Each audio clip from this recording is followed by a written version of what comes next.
أعوذ بالله من الشيطان الرجيم. بسم الله الرحمن الرحيم. قالوا تالله لقد علمتم ما جئنا لنفسد في الأرض وما كنا سارقين.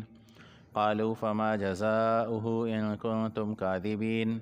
قالوا جزاؤه من وجد في رحله فهو جزاؤه كذلك نجزي الظالمين. فبدأ بأوعيتهم قبل وعاء أخيه ثم استخرجها من وعاء أخيه كذلك كدنا ليوسف ما كان ليأخذ أخاه في دين الملك إلا أن يشاء الله نرفع درجات من نشاء وفوق كل ذي علم عليم. قالوا إن يسرق فقد سرق أخ له من قبل فأسرها يوسف في نفسه ولم يبدها لهم. قال أنتم شر مكانا والله أعلم بما تصفون. قالوا يا أيها العزيز إن له أبا شيخا كبيرا فخذ أحدنا مكانه إنا نراك من المحسنين. قال معاذ الله أن نأخذ إلا من وجدنا متاعنا عنده إنا إذا لظالمون. صدق اللہ مولانا العظیم. دوستو بزرگو، سورہ یوسف کا یہ 9واں رکوع، اس کے آخری حصے کو آج تلاوت کیا گیا ہے. واقعہ یوسف علیہ السلام کا جس تفصیل کے ساتھ قرآن پاک نے بیان کیا، ایسا کوئی واقعہ تفصیل کے ساتھ قرآن میں نہیں آیا جتنا یوسف علیہ السلام کے واقعے کو تفصیل کے ساتھ بیان کیا گیا.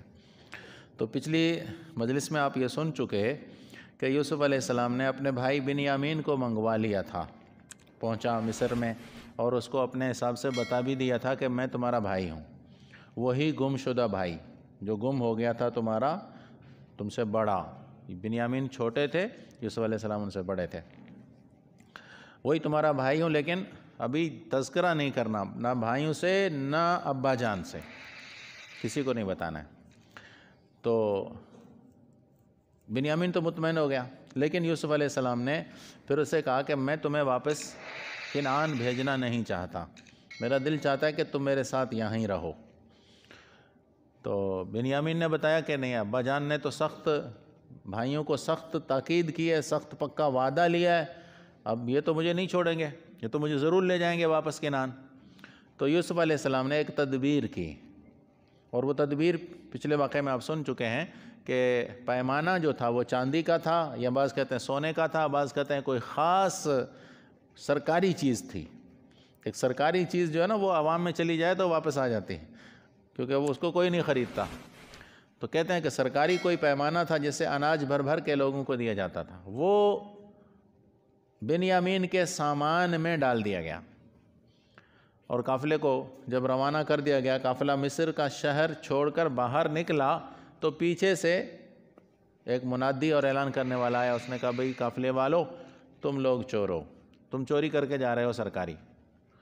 رک گئے، بھئی ہم نے کون سی چوری کی، ہم نہ تو چور ہیں، اور ہم تو ایک پیغمبر کے خاندان کے لوگ ہیں، اور ہم شریف لوگ ہیں، پہلی دفعہ بھی ہم آئے ہیں یہاں، ہو کر گئے ہیں، ہماری بادشاہ نے اتنی بڑی عزت کی، ہمیں اکرام کیا، سرکاری مہمان خانے میں ٹھہرایا، ہماری بڑی بڑی دعوتیں ہوئیں، ہم لوگ تو شریف لوگ ہیں. تو انہوں نے کہا کہ اچھا آپ شریف لوگ ہیں، تو پھر اگر کوئی سامان چوری کا آپ کے سامان میں سے نکل آیا تو، اگر آپ کے پاس چوری ہوئی تو انہوں نے کہا چوری جس نے چوری کی ہوگی وہی اس کا ذمہ دار ہے، اور ہماری شریعت کے حساب سے وہ شخص 1 سال کے لیے جس کا سامان چوری کیا اس کا غلام بن کر رہے گا، اس کی نوکری کرے گا 1 سال. یہ قانون شریعت یعقوبی میں تھا کہ چور کو پکڑا جائے اگر چوری کے ساتھ، ثبوت کے ساتھ، تو چوری تو بھر کر دے گا، لیکن اس کے ساتھ ساتھ 1 سال نوکری کرے گا جس کا سامان اس نے چوری کیا. اور مصر میں یہ قانون نہیں تھا. مصر میں قانون یہ تھا کہ اگر چور چوری کرے تو اس سے ڈبل بھروا لیا جاتا، اور اس کو کچھ کوڑے یا درے مار کر چھوڑ دیا جاتا، قید نہیں کیا جاتا تھا، غلام نہیں بنایا جاتا تھا، نوکر نہیں بنایا جاتا تھا. تو مصر کے قانون کے حساب سے تو بنیامین پر اگر چوری ثابت ہو بھی جاتی تو بھی تو زیادہ سے زیادہ ان سے سامان بھروایا جاتا اور آزادی مل جاتی. لیکن پہلے انہوں نے شریعت یعقوبی کا پوچھا ان سے کہ تمہارے دین میں، تمہارے مسلک میں کیا ہے چور کی سزا. چور کی سزا ہمارے ہاں یہی ہے کہ وہ آدمی 1 سال کے لیے غلامی کرے گا. تو اس نے جو سرکاری ہرکارہ تھا اس نے سامان کی تلاشی لینا شروع کی، پہلے دوسرے بھائیوں کا سامان کھولا اور پھر کچھ دیر کے بعد آ کر بنیامین کا سامان کھولا تو اس میں سے وہ سرکاری کٹورا جو پیمانہ تھا وہ نکل آیا۔ بھئی یہ سرکاری مال تم چوری کر کے جا رہے ہو۔ تو یوسف علیہ السلام کے جو بھائی تھے بنیامین کے علاوہ سب انتہائی درجے کے شرمندہ ہوئے کہ یار ہم تو کہہ رہے تھے ہم شریف خاندان کے لوگ ہیں اور یہ چوری ثابت ہو گئی ہمارے اوپر، اور انہوں نے بنیامین پر غصہ اتارنا شروع کر دیا کہ یار تم تو ہو ہی ایسے، تم باپ کے لاڈلے، تم ماں کے لاڈلے، تم ایسے تم ایسے۔ تو بنیامین نے انہیں کہا کہ نہیں بھائی میں چور نہیں ہوں، یہ سامان میں یہ جو پیمانہ کسی نے ڈالا ہے۔ پچھلی دفعہ جب تم لوگ سامان لے کر اناج لے کر گھر آئے تھے تو اس میں سامان اور قیمت پڑی ہوئی نہیں تھی۔ پچھلی دفعہ جب یہ لوگ گئے تھے تو جو راس المال جو پیسہ لے کر گئے تھے وہ ان کو واپس کر دیا گیا تھا۔ تو بھئی پچھلے دفعہ جب تم لوگ سامان لے کر آئے تھے، اناج لے کر آئے تھے، تو اس میں تمہاری جو قیمت تھی، جو پیسے تھے، وہ اسی سامان کے اندر ملے نہیں تھے۔ تو جس نے وہ سامان رکھا تھا، پیسے رکھے تھے ان بوریوں میں، اسی نے یہ کٹورا رکھا ہوگا، مجھے کچھ بھی پتہ نہیں۔ بہرحال تو انہوں نے یوسف علیہ السلام کے بھائیوں نے کہا کہ اچھا بھئی اگر یہ چور ہے نا تو پھر اس کے ایک بھائی اور ہے، اس نے بھی چوری کی تھی۔ اور یہ بات یوسف علیہ السلام کے حوالے سے انہوں نے بتائی۔ کہتے ہیں کہ یوسف علیہ السلام جب پیدا ہوئے تھے تو یوسف علیہ السلام تھوڑے سے بڑے ہی تھے کہ ان کی والدہ جو ہے ان کے پیٹ میں حضرت بنیامین پیٹ میں پیدا ہوئے نہ شروع ہوئے، اور جب ولادت ہوئی تو ولادت کے وقت بنیامین کی ماں اور یوسف علیہ السلام کی ماں فوت ہو گئی تھی۔ تو یوسف علیہ السلام بھی چھوٹے تھے اور بنیامین تو ابھی پیدا ہی ہوئے تھے۔ ان دونوں بچوں کو یوسف علیہ السلام کی پھوپھی لے گئی تھی اور پھوپھی نے ان کی پرورش کی تھی۔ تو جب یوسف علیہ السلام ذرا سمجھدار ہوئے تو یعقوب علیہ السلام نے اپنی بہن سے مطالبہ کیا کہ میرا بیٹا جو بڑا ہے وہ میرے حوالے کر دو، لیکن بس پھوپھی کی بھی دل لگ گئی تھی، انہوں نے بھی انکار کر دیا کہ میں نہیں دوں گی، لیکن مجبور تھی۔ تو اس نے بھی ایک بہانہ کیا تھا، اس نے یوسف علیہ السلام سے مشورہ کیا کہ میں تمہیں جانے تو نہیں دینا چاہتی، لیکن تمہارے ابا جان بہت زیادہ اصرار کر رہے ہیں، تو چلو ایک تدبیر ہم کر لیتے ہیں، میں تمہارے سامان میں کوئی چیز ڈال دیتی ہوں اور وہاں جا کر میں واویلا مچاؤں گی، دوسرے تیسرے دن جا کر واویلا مچاؤں گی، اور تمہارے سامان میں سے میرا یہ قیمتی سامان نکل آئے گا، میں تمہیں پھر 1 سال کے لیے اپنے پاس لے آؤں گی۔ وہ جیسے ان کا قانون میں تھا کہ 1 سال کے لیے غلامی نوکری کرنا پڑتی تھی۔ تو کہتے ہیں کہ حضرت اسحاق علیہ السلام کے زمانے کا کوئی عمامہ تھا، کوئی چادر تھی جو اسحاق علیہ السلام سے ہی آ رہی تھی، وہ اس خاتون نے، حضرت یعقوب علیہ السلام کی بہن تھی نا وہ، اس نے حضرت یوسف علیہ السلام کے کپڑوں میں ڈال دیا اور یوسف علیہ السلام کو گھر بھیج دیا۔ دوسرے تیسرے دن شور مچایا کہ ہمارا ایک تبرک تھا اور ہمارے بڑوں سے آ رہا تھا، اسحاق علیہ السلام سے آ رہا تھا، وہ گم ہو گیا۔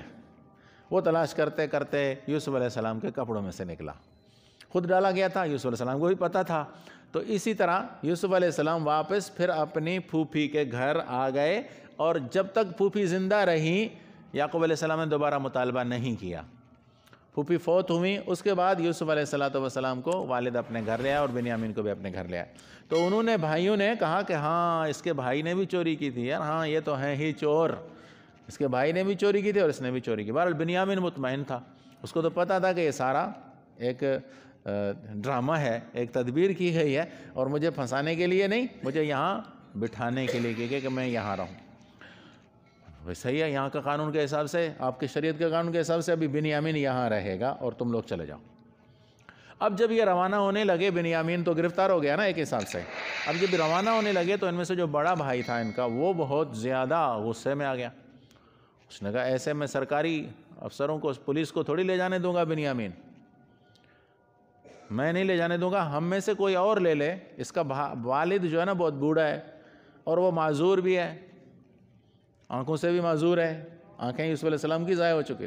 اس کا باپ جو ہے وہ بہت زیادہ بوڑھا ہے اور معذور ہے، ہم اس کو اگر یہاں چھوڑ گئے تو باپ کا تو دل ٹوٹ جائے گا، وہ تو مر جائے گا بھائی، ہم اس کو نہیں چھوڑیں گے، کوئی اور لے لو اس کے بدلے میں، ہمارا کوئی اور بھائی آپ اپنے پاس ضمانت رکھ لو۔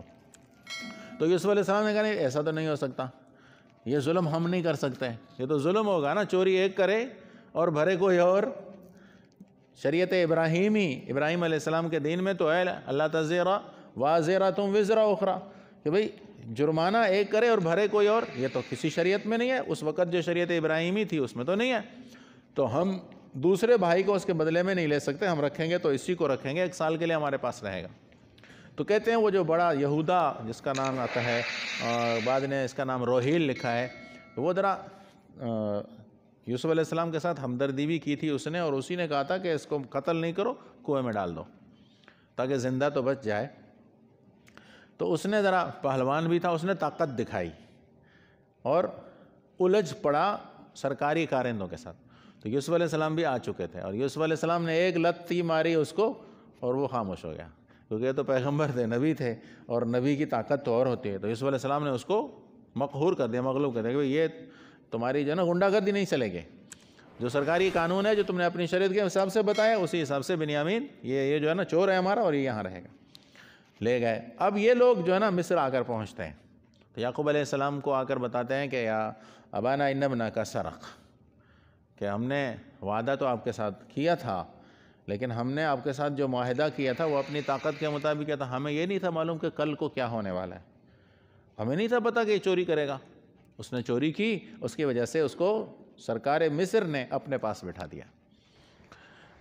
یوسف علیہ السلام کے والد نے کہا کہ بھئی یہ تو تم پہلے بھی کر چکے ہو، پہلے بھی تم نے یوسف کے بارے میں مجھے یہی کہا کہ اس کو بھیڑیا کھا گیا، اب یہ دوسرے بھائی کے بارے میں تم کہتے ہو کہ اس نے چوری کی تھی اور پکڑا گیا۔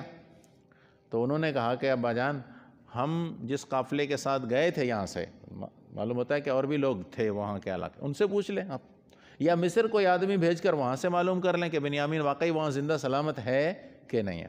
اتنا واقعہ میں نے آج تلاوت کیا ہے، آیات کا ترجمہ بھی تقریباً یہی ہے، میں ترجمہ بھی کر لیتا ہوں۔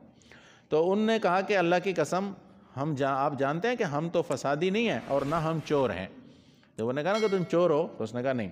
تو انہوں نے کہا اچھا پھر کیا بدلہ ہے اگر تم جھوٹ بول رہے ہو، تو تم جھوٹے نکلے تو کیا بدلہ؟ انہوں نے کہا کہ بدلہ جس کے سامان میں چیز پائی جائے گی وہی اس کا بدلہ ہوگا، اور ہمارے ہاں بدلہ اسی طرح کا ہوتا ہے۔ تو اس سرکاری اہلکار نے دوسرے سامانوں کی تلاشی لینا شروع کر دی بنیامین کے سامان سے پہلے، اور پھر اسی کو نکالا بنیامین کے سامان میں سے۔ اللہ فرماتے ہیں کہ اسی طرح ہم نے یوسف علیہ السلام کو ایک تدبیر بتائی، وہ نہیں بٹھا سکتے تھے اپنے بھائی کو مصر کی بادشاہی کے قانون کے حساب سے، اپنے بھائی کو روک نہیں سکتے تھے مصر کے قانون کے حساب سے، ہم اگر یہ کہ اللہ چاہتے ہم درجات جس کے چاہیں بلند کر دیتے ہیں، اور ہر علم والے کے اوپر ایک اور علم والا ہوتا ہے۔ مخلوقات میں کسی کا علم جو ہے نا وہ نہیں ہے، فوق کل رپن رپن، کہ ہر علم سے بڑے والے سے بڑا عالم موجود ہوتا ہے، اس سے بڑا عالم موجود ہوتا ہے، اس سے بڑا عالم موجود ہوتا ہے۔ تو انہوں نے جواب میں کہا کہ اگر اس نے چوری کی ہے تو اس کا ایک بھائی پہلے بھی چوری کر چکا ہے۔ اب یوسف علیہ السلام کو تو پتہ تھا، یوسف علیہ السلام نے یہ بات اپنے دل میں چھپائے رکھی اور ظاہر نہیں کی کہ ہاں تمہارے بھائی نے چوری کی ہے، ورنہ تو پھر راز کھل جاتا۔ کہا کہ ہاں تم لوگ تو بڑے بد خصلت لوگ ہو، اللہ جانتا ہے جو تم بیان کر رہے ہو۔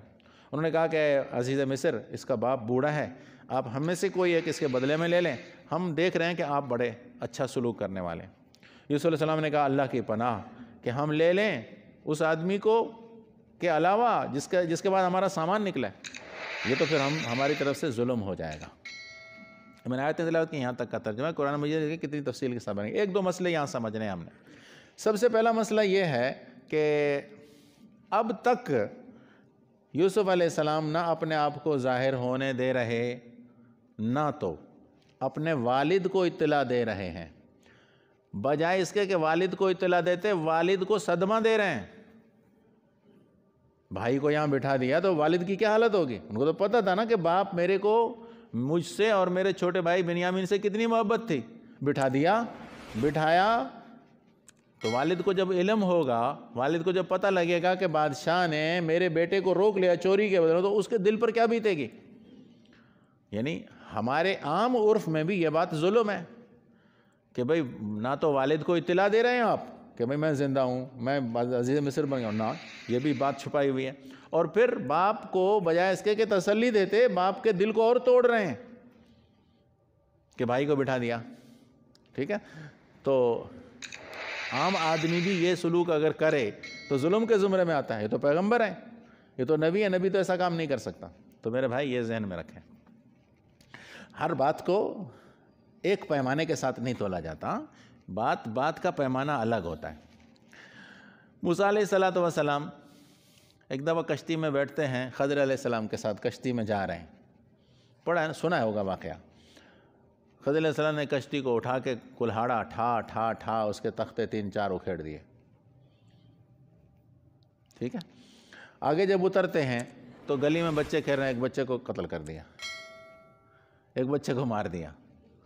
بظاہر تو یہ جرم ہے، کسی غریب مزدور کی کشتی توڑ دینا ظلم ہے، ناجائز ہے۔ اور ایک بچہ کھیل رہا ہے بازار میں بچوں کے ساتھ، نابالغ بچہ تھا، بالغ بھی نہیں تھا، چھوٹا بچہ تھا، اس کو قتل کر دینا، معصوم جان کو جان لینا ظلم ہے۔ لیکن جب اللہ کا حکم ہو، جب آگے چل کر موسیٰ علیہ السلام کو معلوم ہوا اور موسیٰ علیہ السلام نے پوچھا جب خضر علیہ السلام کیا تھا بھائی، مجھے اللہ نے حکم دیا تھا۔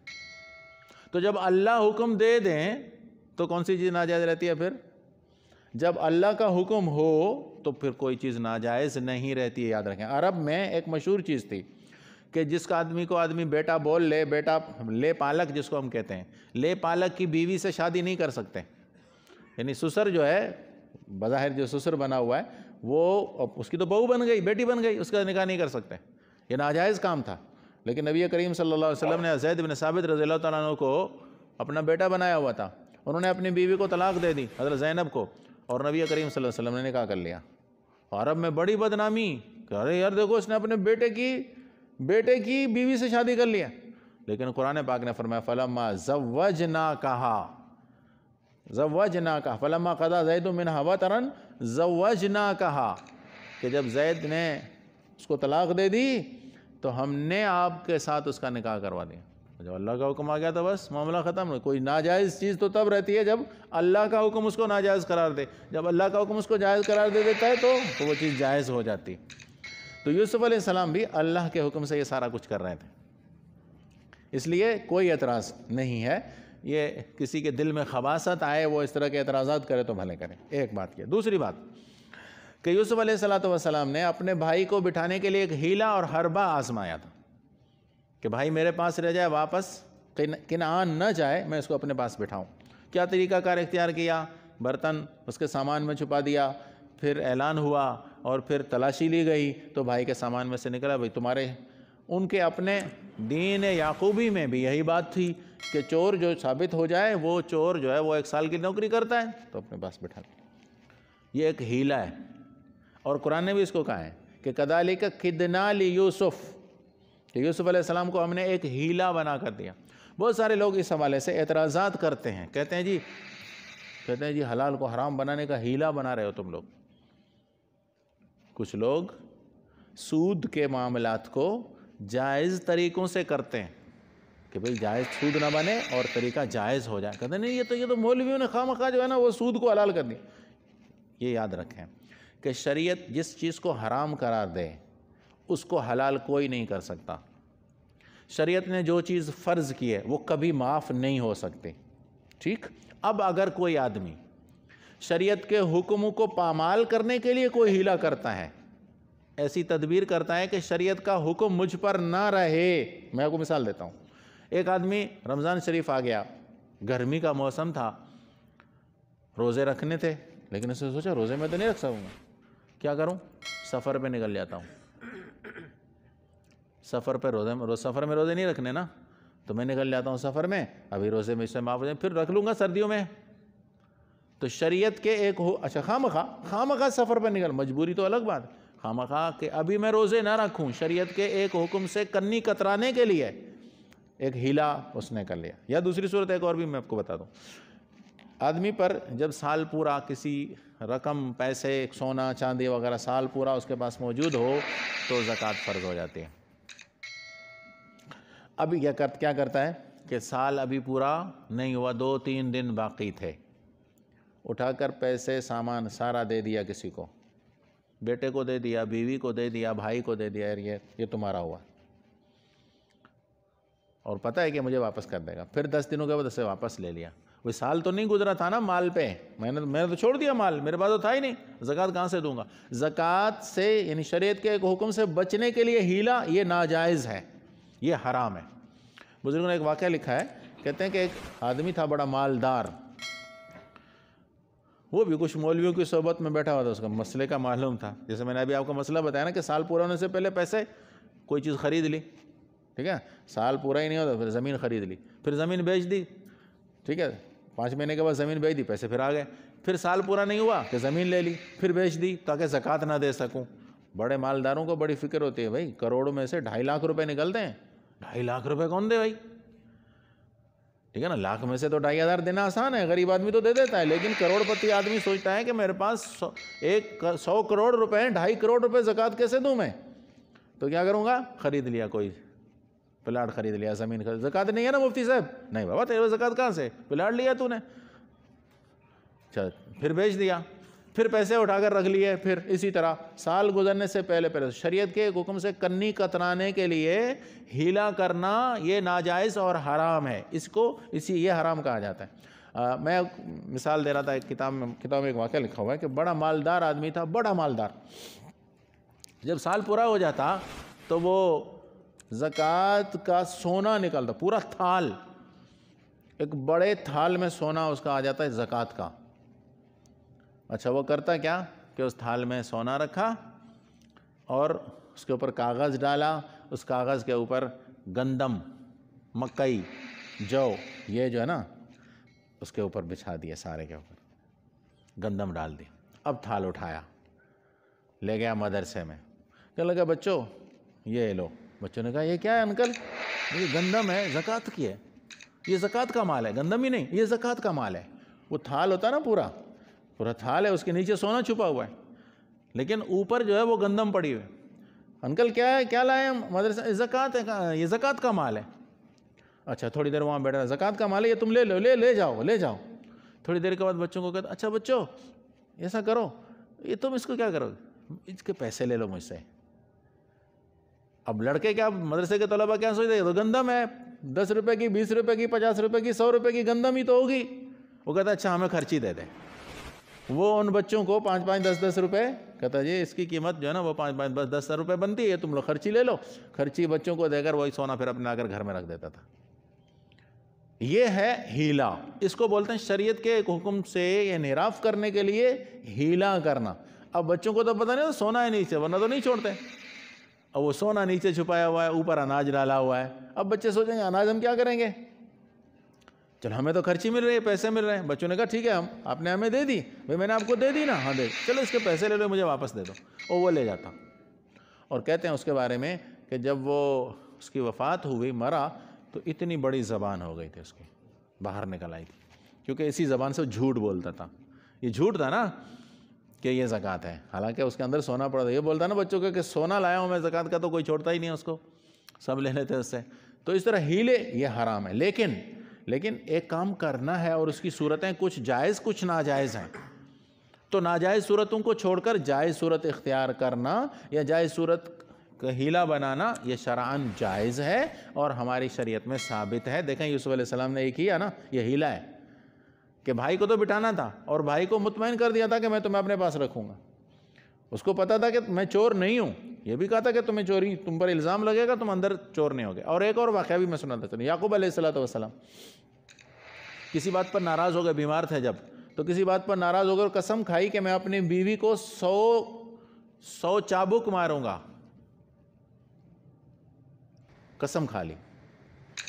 قسم پوری کرنی تھی، جب ٹھیک ہوئے تو 100 چابک اس عورت میں تو برداشت نہیں تھی، تو اللہ تبارک و تعالیٰ نے حکم دیا کہ ایسا کرو، ایک جھاڑو لے لو 100 تنکوں والا، ایک جھاڑو لے، قرآن پاک میں مذکور ہے، خُذْ بِيَدِكَ ضِغْثًا فَاضْرِب بِهِ وَلَا تَحْنَثْ، قرآن پاک میں مذکور ہے کہ جھاڑو جس میں 100 تنکے ہوں وہ ایک ہی دفعہ بیوی کو مار دو تو 100 درے 100 چابک لگ گئے اور تمہاری قسم بھی پوری ہو جائے گی اور بیوی بھی بچے۔ یہ تو ہیلا لکھا ہوا ہے، مطلب اس سے کچھ صورت مفر ہے نہیں نا، اب کام بھی کرنا ہے، کام کرنا تھا، اب اس کے لیے کوئی تدبیر کہ جائز بن جائے۔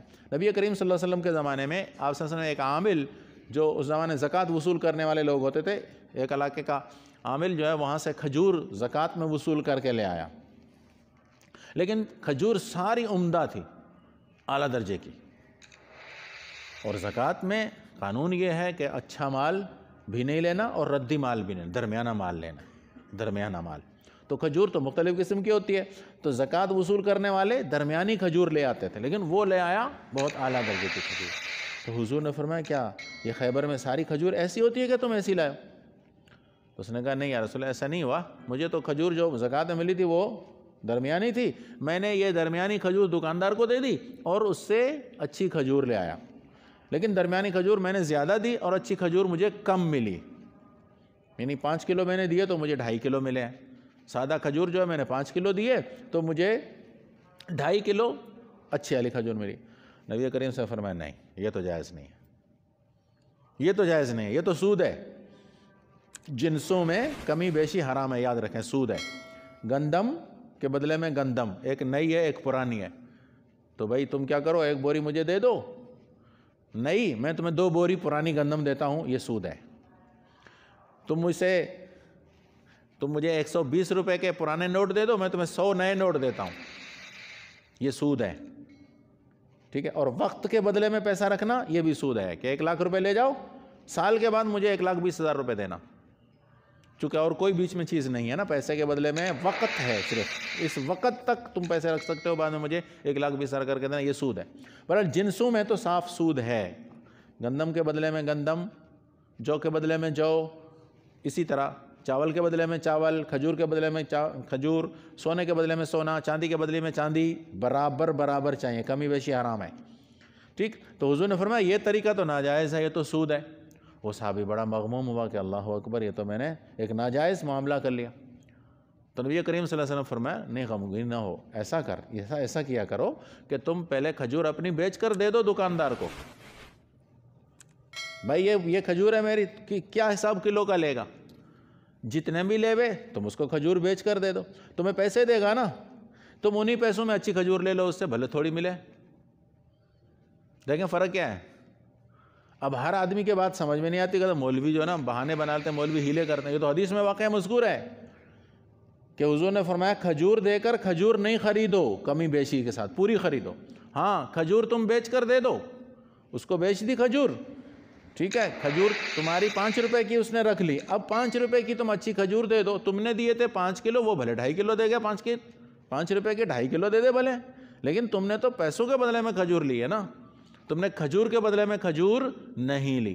تو اس طرح کے بہت سارے معاملات لین دین کے، جو لین دین ہمارا ایک ضروری معاملہ ہے، لین دین تو کرنی پڑتی ہے، تو بجائے اس کے کہ وہ ناجائز کرے گا، حرام کرے گا، ہم اس کو صحیح جائز طریقہ بتا دیتے ہیں کہ بھئی تم نے کرنا تو ویسے بھی ہے، ہمارے کہنے سے مڑے گا نہیں، اس کو ضرورت ہے نا، کرے گا تو ضرور، تو کیوں ناجائز کرے، بجائے اس کے اس کو ہیلا یعنی طریقہ جائز بتا دینا، یہ کوئی شرعی جرم نہیں ہے، یاد رکھیں، یہ جائز ہے کہ بھئی تم معاملہ اگر کر ہی رہے ہو تو غلط طریقے سے کیوں کرتے ہو، صحیح طریقے سے کرو، معاملہ وہی ہوگا جیسا کہ آپ صلی اللہ علیہ وسلم نے اس صحابی کو بتا دیا۔